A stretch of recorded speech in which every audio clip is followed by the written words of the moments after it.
তো hello friends, আসসালামু আলাইকুম। তো আবারও চলে আসলাম ঈদের পরের নতুন ভিডিও নিয়ে। তো ভিডিওটা আগে করা থাকলেও তো ছাড়ার মন মানসিকতা ভালো হয়ে ওঠেনি। তো ঈদের মধ্যে মনটা অনেক খারাপ ছিল, কারণ প্রবাসীর ঈদ টাকা থাকলেও খুব একটা ভালো কাটে না। তার মধ্যে একটা ঈদ গেল, কোরবানির ঈদ, মনটা অতটা ভালো ছিল না যে ঠিকমতো ভিডিও আপলোড করব। 2-4টা ভিডিও আপলোড করছি, তো মনের মতো হয়নি। তো সেই জন্য আবারও চলে আসলাম ছোটো বাগানের ফল নিয়ে। আমি হাজির, শাহাবুদ্দি আছে আমার সাথে। তো এই গাছগুলোতে ফল কাটতেছে, যে এই গাছগুলোতে বেশিরভাগই টানটান ভুসু হয়ে গেছে, কারণ ফল নাই। পাকতে পাকতে সব বিচি পড়ে গেছে।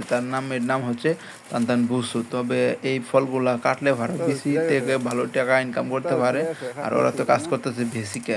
আর এই যে গাছটা দেখতে পাচ্ছেন, এই গাছটাতে কিন্তু প্রচুর ফল পাকছে, 5-6টার মতো ফল পাকছে। তো সাবুদি ভালো ফল কাটতে পারে, এটা আপনারা আগে থেকেই জানেন। তো ও ফল কাটতেছে, আর এই যে এটাও কিন্তু বুসু ফল। তো যার কারণে ও ফল কাটতে একটু অসুবিধাই হইতেছে।